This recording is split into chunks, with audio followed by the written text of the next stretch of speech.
Good morning, everybody. I would like to make the following statement after the adoption by the Security Council of the Resolution 2328. France and Britain's insistence on presenting and adopting such resolution is just another part of the continued propaganda against Syria and its fight against terrorism. While we respect the Security Council resolutions, we are aware of the real purpose of their efforts, which is to protect the terrorists. And I will explain why later on. Not the Syrian people. Especially after the image become clear and Aleppo has been liberated from terrorist groups. I would like to share with you that right now, the last terrorists in some districts of the eastern part of Aleppo are evacuating their strongholds. And Aleppo this evening will be clean.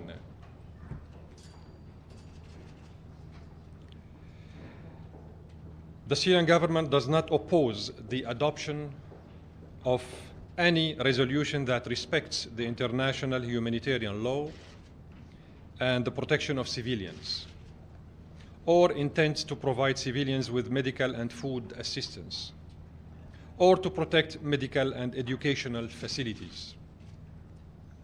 We are saying that because the Syrian government till now is presenting up to 80% of the humanitarian assistance provided to all our people all over Syria, but in particular to the civilians who are still, hopefully this evening there will be no more civilians, but who are still in some districts of the eastern part of Aleppo. The UN is not doing its job correctly. To be factual, these principles are at the core duties of the Syrian government towards its citizens. And it has been doing this over the last 5 years.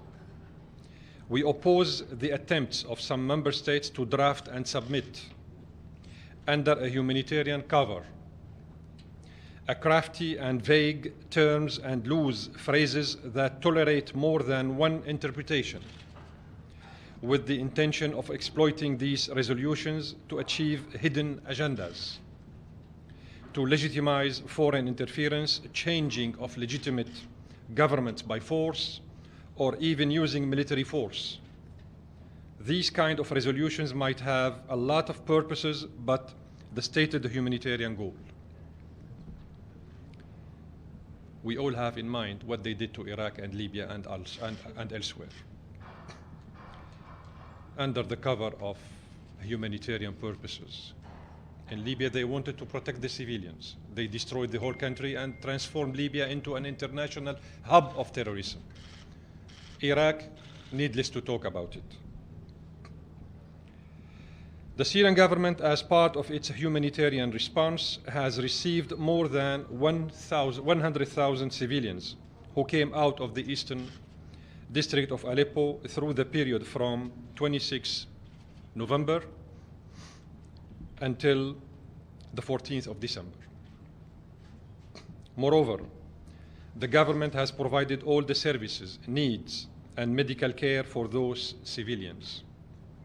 It is necessary to point out that the Syrian government has provided 80%, as I said, of the food and emergency assistance to those families, while the United Nations organizations have only provided 20%, roughly 20%.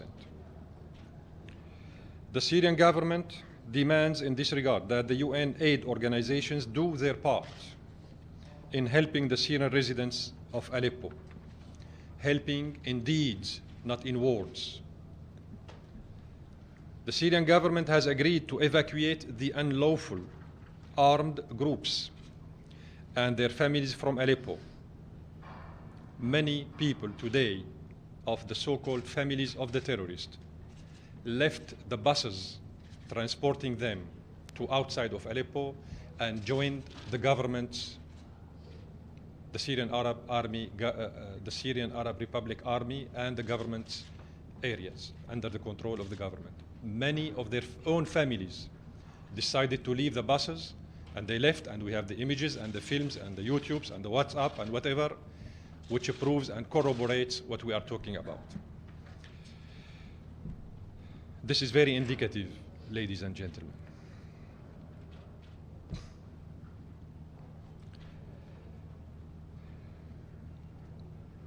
However, the armed terrorist groups repeatedly breached the terms of this agreement, like trying to take a number of prisoners and bodies of martyrs with them, or to carry their medium weapons. According to the agreement with them, the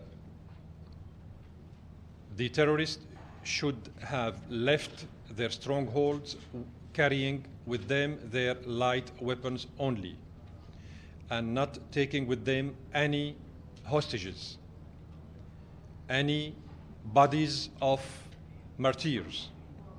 They did not respect these terms of the agreement, and they carried on with them their medium-range weapons and many of the kidnapped and abducted Syrian soldiers and civilians with them, as well as the bodies of too many martyrs. This is the reason why the whole operation got stopped yesterday. Despite of all of this, the Syrian government is still ready to evacuate remaining unlawful armed groups in the terrorist pockets in the eastern part of Aleppo. And it has organized yesterday a convoy to evacuate 3,750 terrorists and their families. Unfortunately, some member states in the Security Council and the mainstream media continue to defend and support the genetically modified armed Syrian opposition, moderate by definition, while turning a blind eye to the crimes committed by them, such as burning the evacuation buses yesterday. I guess you are aware of this. The media told you that the terrorists burned only 5 buses. No, this is not correct. They burned 25 buses and took their drivers hostages, and they killed 3 drivers out of them. And using a 7-year-old girl as a suicide bomber, 7 years old girl as a suicide bomber at a Damascus police station 2 days ago. I guess you are aware of that too. Instead, France and some other member states in the Council did not say a single word of condemnation of these terrorist attacks against the evacuation buses that were sent to evacuate the sick and wounded from Kafraya and Al-Fu'a. They didn't even say one single word on this little girl, 7 years old, who was sent as a suicide bomber through remote control from outside the precinct, the police precinct. These people inside didn't find enough time for them to issue a condemnation. Despite our belief that some member states within the Council seek to rescue their spoiled moderate terrorists from facing their fate, we are dealing with the adoption of this resolution as a legal and moral test for these countries, as a chance, if you want, for them to prove their good intentions, if they do have any, and their real interest to meet the humanitarian needs of the Syrian people without any hidden, hostile and intrusive agenda towards the government and the people of Syria. I would like finally to share with you this information. The Syrian competent authorities have gathered information saying that many foreign officers, intelligence and military officers, who are in the eastern part of Aleppo with the terrorist groups are trying to exit their strongholds in the eastern part of Aleppo. I will say before you their names and their nationalities. Mu'taz Oglakan Oglu, Turkish. David Scott Winner, American. David Shlomo Aram, Israeli. Muhammad Sheikh al-Islam al-Tamimi, Qatari. Muhammad Ahmed al-Sabyan, Saudi. عبد المنعم فهد الحريج, Saudi. أحمد بن نوفل الدريج, Saudi. محمد حسن السبيعي, Saudi. قاسم سعد الشمري, Saudi. أيمن قاسم الثعالبي, Saudi. أمجد قاسم الطيراوي, Jordanian.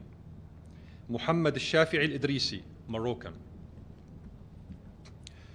These Syrian moderate opposition individuals who have foreign citizenship and nationalities are trying to escape from the eastern part of Aleppo with the terrorists. And this is why you saw this hysterical move in the council for the last 3 days. Because the main purpose is how to rescue these terrorist foreigners, intelligence officers, from the same countries who pushed for the adoption of the resolution out of Aleppo. Mr. Ambassador, the UN ambassador says at the highest level, the UN says, Mr. Ambassador, that your government does not allow humanitarian aid delivery into Syria, and then you're saying that the UN is not doing its part to deliver this humanitarian aid. Just two quick questions, Mr. Ambassador. One, are you going to implement this resolution in Syria in full? And two, are you going to let the UN humanitarian aid delivery into Aleppo and other parts of Syria? Thank you. The provision of the resolution that we have just adopted in the Council has been implemented by the Syrian government for 5 years. So this is not something new for us. On the contrary, we are welcoming the good intentions, if there are any, behind the adoption of this resolution, meaning that we would like to see genuine partners with us to implement the provision of this resolution, because it has always been a one-way ticket while implementing the humanitarian assistance in Syria. It has always been the Syrian government who provides 80% up to the from the overall assessment of the needs. So it is time for those who pretend they have good intentions towards the Syrian people to share with us, with the Syrian government, these burdens, humanitarian burdens. So we are not that sad with this resolution because it is part of our continued daily efforts. Ambassador, I want to ask a more specific question. Can you tell us, in the next 24 hours, will your government allow the UN observers to enter Eastern Aleppo? And does your government guarantee the safety of UN observers when they enter Aleppo? Hold on. You are reading the map wrongly, my friend. You are reading the map. You are reading the map wrongly, and you didn't read the resolution. Are you not following the events correctly? Are we going to implement the resolution? Yes. This is your question? Are you letting the observers in? Good, excellent. We are talking about observers who are still there on the spot. We are not talking about observers who will come from Mars or from Jupiter. The resolution talks about observers who are there. ICRC, Syrian Arab Red Crescent, OCHA, United Nations, all of them are there. Nobody else will come from outside of these people who are still there. So we are not talking about forming or establishing a new force coming from outside to replace those who are on the spot. The resolution speaks about the UN as well as RCRC and the Syrian Red Arab Crescent Association to supervise and monitor the implementation of the resolution. So they are there.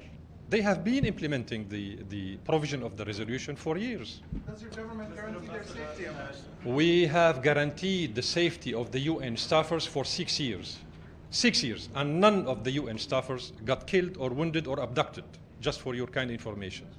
And we paid costly for that, because too many of our officers, our humanitarian workers, and our officers got killed because of that. The status of civilians in Fua and Kafraya, and who, according to your government, was responsible for the burning of the buses? Which groups? The group who burnt the buses is called Saraya al-Tawheed. Saraya al-Tawheed, which is part of Al-Qaeda and Jaysh al-Fatah, affiliated to the Turkish intelligence.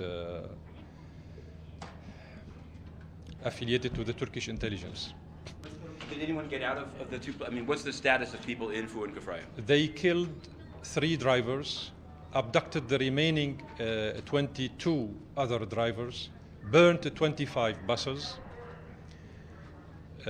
prevented, of course, the evacuation of the wounded people from Kafraya and Al-Fu'a.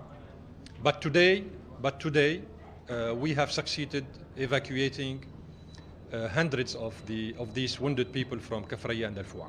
Mr. Ambassador, You mentioned these names and their nationalities. What are you planning to do with them? Are you going to let them go out? Are you going to arrest them? Because you have all the information, obviously, and you control the area on the ground. So what We are going to catch them, my friend, and show them to you. You mean only them or them and other fighters? Them, no, I'm talking about the foreigners, intelligence officers, whose name I have mentioned a few minutes ago. You wanted to see them? We will show them to you. Mr. Ambassador, a lot of buses that were You asked- supposedly burned in Eastern Aleppo were It's not burned. supposedly. Haven't you seen the pictures? No, I'm supposedly. I'm saying because they were not burned by the people you claim were burned by. People say that they were burned by. Forget terrorist about people. fighters like Forget about the Hezbollah, people. like I have the film We of have the the films, burning Mr. Ambassador. of the Everybody has the buses films. with the slogans of the leader who burned the buses, claiming Allahu Akbar and identifying himself. We have the statement who issued. Come on, my friend. Come on. Give me a break. Give me a break, please. Mr. Ambassador, you named off a whole list of individuals who you claim are Nice people, yeah. are intelligence agents from countries. No, they are Syrian moderate opposition. Right. Can Genetically you tell, modified. Are they still in Eastern Aleppo? Yes. They are still there. Yes. And this is why you saw this hysterical move during the weekend by France and Britain and the Americans, because they wanted to guarantee their safety out of the eastern part of Aleppo. Mr. Ambassador, how have you been able to name them as you do now? We don't have strong intelligence services. Thank you so much.